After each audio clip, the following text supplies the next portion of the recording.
இப்போ ஒரு ஆணுக்கும் பெண்ணுக்கும் திருமணம் செய்யணும் அப்படின்னோம்னா அது எதுக்கு செய்யறோம்? வம்சம் விருத்தி ஆகணும், குழந்தை அழைக்கணும். இதுக்கு தானே கல்யாணம் பண்றோம். இல்ல நீ ஒரு 10 கோடி சம்பாதிக்கலாம், நான் ஒரு 10 கோடி சம்பாதிக்கலாம், காசு பணத்தை சேர்த்தாலும் குடும்பம் நடத்த போறோம். அப்புறம் எதுக்கு வெளியூர் மாப்பிள்ளைகள் எல்லாம் பார்த்துட்டு நீங்க திருமணம் பண்றீங்க? பெற்றோர்கள் கேட்கிறேன். வெளியூர் மாப்பிள்ளை இருந்தா வருஷத்துக்கு ஒரு தடவை வீட்டுக்கு வருவான், இல்ல 6 மாசத்துக்கு ஒரு தடவை வீட்டுக்கு வருவான். அது கல்யாணம் மாதிரி இருக்குமா? இல்ல அது எதுக்கு? அது அந்த மாதிரி நீ ஒரு வெளியூர் மாப்பிள்ளைய கல்யாணம் பண்றதா இருந்தா நீ மனைவியே வெளியூருக்கு கூட்டிட்டு போய் குடும்பம் நடத்து. அந்த மாதிரி இருந்தா வெளியூர் மாப்பிள்ளைக்கு பொண்ணை கொடு. இல்ல அது கல்யாணத்துக்கு முன்னாடி வெளியூர்ல இருந்து சம்பாதிச்சு வந்துட்டான்னா இந்த ஊர்ல இருந்து அந்த காசை வச்சுட்டு ஒரு வருமானத்தை ஈட்டக்கூடிய வேலை வந்தான்னா அவனுக்கு ஒரு பொண்ணை கொடு. இல்ல அப்படின்னா ஒரு அரசு உத்தியோகத்தில் இருந்தாங்கன்னா அது போல் பொண்ணை கொடு. அதுக்கு உண்டான பாக்கியம் தான் ஒரு விதி தான் தீர்மானிக்கும் ஒரு ஆணுக்கு பெண்ணுக்கு சேர்த்துறது. நீனாலும் என்னென்னமோ பண்ணாலும் சேர்த்த முடியாது, அப்படியே சேர்த்தாலும் வம்ச தலைக்குமாறு சொல்ல முடியாது. ஆக பெற்றோர்கள் ஒரு கவனமா ஒரு பொண்ணை கொடுக்கறவங்க பார்த்து செய்யணும். எனக்கு பாரின் மாப்பிள்ளை வேணும் அப்படின்னா இங்க குழந்தை கிடைக்குமா? இந்த குடும்பம் நிக்குமா? அவன் புருஷன் ஒரு வருஷம் வெளியூர் போயிடுறான், மாமனார் வீட்டுல மாமனாருக்கு மாமியாருக்கு இது போய் எப்படி க்ளோஸா நிற்கும்? எந்த பிரச்சனையும் உங்ககிட்ட சொல்ல போகுது? எதுக்கு எடுத்தாலும் கண்ணை கசிக்கிட்டு அம்மா வீட்டுக்கு தான் வரும். இப்போ வெளியூர் மாப்பிள்ளைக்கு பொண்ணை கொடுத்ததா இருந்தா நீ வெளியூர் கூட்டி வீட்டு பிழைக்கிறதா இருந்தா கொடு, அது நல்லா இருக்கும். அப்படி இல்லைன்னா குடும்பமா இருக்காது. இந்த குடும்பத்துல தாம்பத்தியத்துல ஒரு பிரச்சனை வரும். ஒரு கணவனுடைய பரிசம் மனைவிக்கு படணும், மனைவியினுடைய பரிசம் கணவனுக்கு விழுகணும். தாம்பத்தியத்துல 2 பேரும் தான் சோத்தை கொடுத்துக்கணும். அங்க உன் வீட்டுல இருக்க 1 கோடியோ இவன் வீட்டுல 2 கோடியோ பணத்தை தாம்பத்தியத்துக்கு கொடுக்காது. 4 ரூம்குள்ள போயிட்டீங்கன்னா கணவன் தான் மனைவிக்கு சுகத்தை கொடுக்கணும், மனைவி தான் கணவனுக்கு சுகத்தை கொடுக்கணும். இதுதான் ரூலு. நம்ம இதுக்குத்தான் கல்யாணம் பண்றோம். ஆனா இதை தெரிஞ்சுக்காம வெளியூர்ல மாப்பிள்ளை இருக்கிறாரு, எனக்கு வெளியூர்ல அவர் சரியா கை நிறைய சம்பளம் வாங்குறாரு, அவரை நான் கல்யாணம் பண்ணி கொடுக்கணும் அப்படின்னு கொடுத்தீங்கன்னா அந்த திருமணமா ஆகாது. சரி, இது ஒரு கான்செப்ட் போயிடலாம். இப்போ திருமணம் ஆனவங்களுக்கு திருமணத்தோட நிக்குது. அந்த திருமணம் நிக்கணும்னா அதுக்கு என்ன கான்செப்ட்? குழந்தை பாக்கியம் வந்தாதான் அந்த திருமணம் நிக்குதுன்னு அர்த்தம், திருமணம் முழுமையடையுதுன்னு அர்த்தம். அந்த திருமண வாழ்க்கை ஏற்பட்டு ஒரு வம்ச விருத்தியோ குலமோ விருத்தி ஆகலைன்னா, உனக்கு குழந்தை பாக்கியம் கிடைக்கலன்னா அந்த திருமணம் முழுமை பெறாது. அப்படின்னா இதுல கணவன் மனைவிக்கு ஏதாவது ஒரு பிரச்சனை இருக்கத்தான் செய்யும் அப்படின்னு நமக்கு தெரியுது.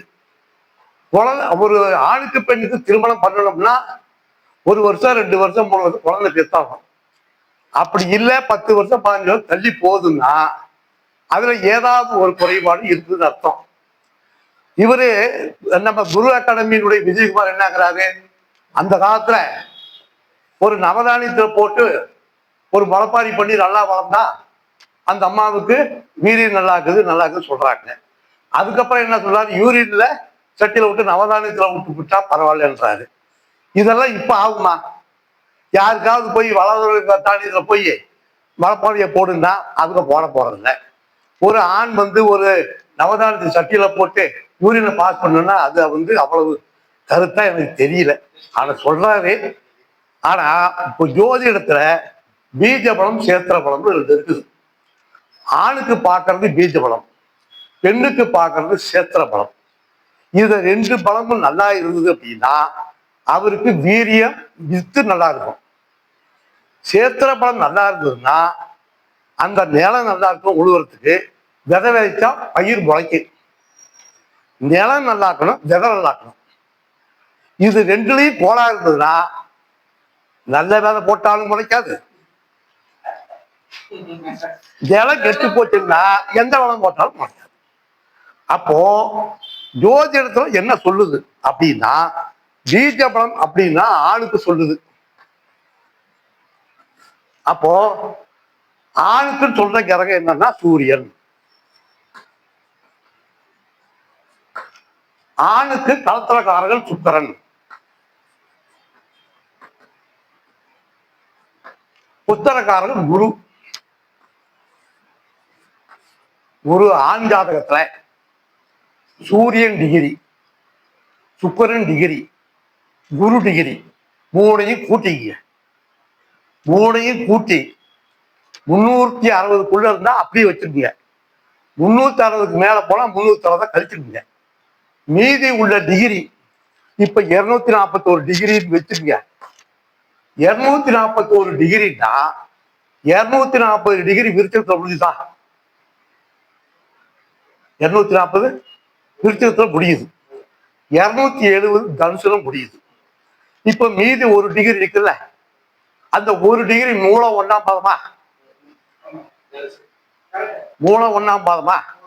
அப்போ ராசியில அது ஆண் ராசியா? அந்த மூலம் 1ஆம் பாதம் நவாத்துல விழுவோம், நேசத்துல விழுமா? அப்போ இந்த மீதி டிகிரி ஆணுக்கு ஒற்றைப்பட ராசியில நவாக்கத்திலையும் ராசியிலையும் உழுதுன்னா அவனுக்கு வீரியம் வித்து நல்லா இருக்குன்னு அர்த்தம். விதை வீரியம் உள்ள விதை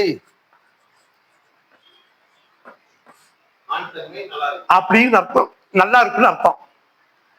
இதே இந்த டிகிரி ஒற்றைப்படை ராசியில இருந்து நவாம்சத்துல இரட்டைப்பட ராசிக்கு போனா வீரியத்துல கொஞ்சம் பர்சன்டேஜ் கம்மி.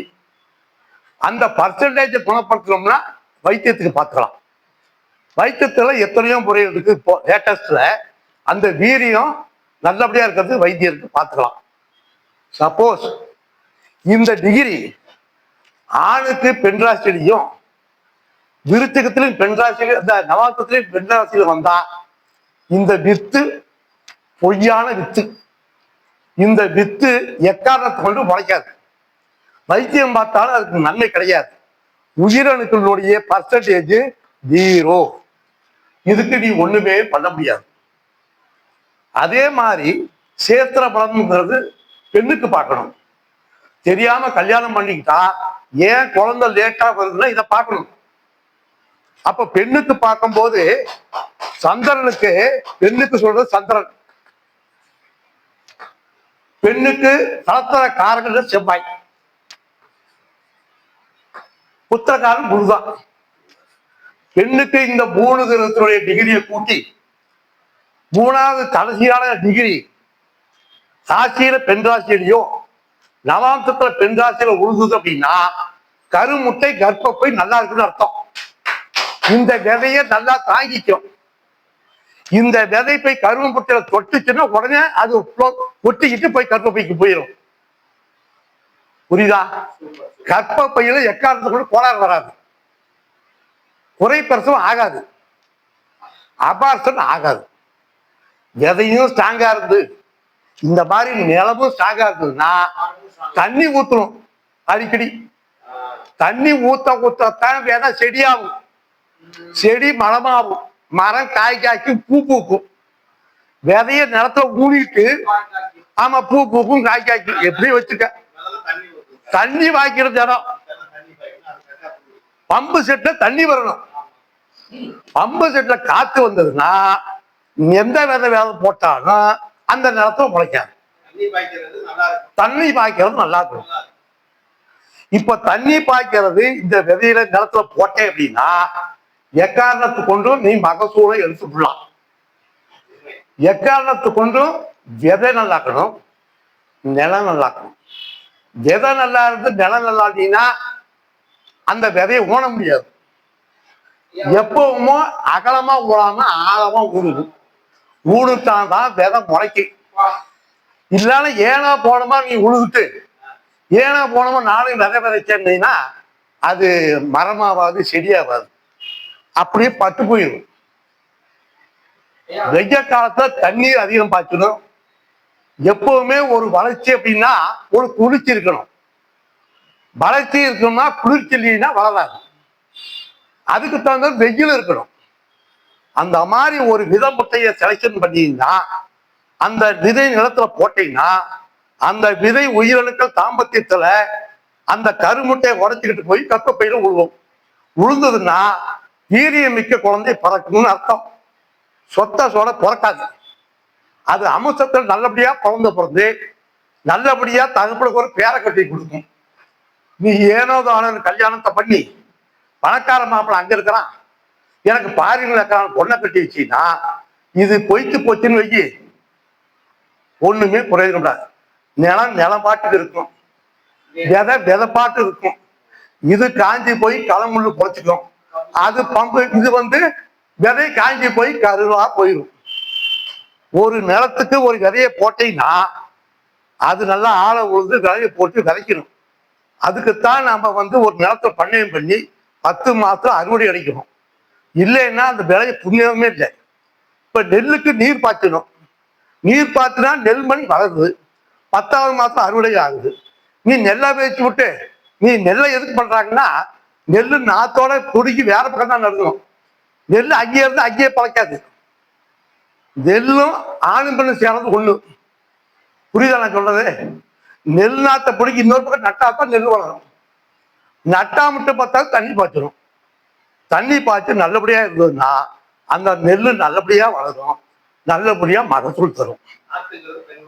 ஆமா, நிலங்கிறது பெண் மாதிரி, விதைங்கிறது ஆண் மாதிரி.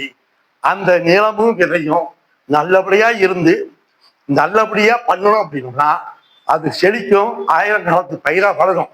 ஆக இதை நம்ம கருத்துல கொண்டு பொருத்தம் பார்க்கும்போது, இல்லை ஏற்கனவே தவற விட்ட பொருத்தத்துக்கு குழந்தையில வந்தாங்கன்னா இதை கண்ணில் பார்த்து இதுக்கு ஒரு வைத்தியம் சொல்லுங்க, ஒரு தீர்வு சொல்லுங்க, அவங்களுக்கு ஒரு விளக்கம் கிடைக்கும்.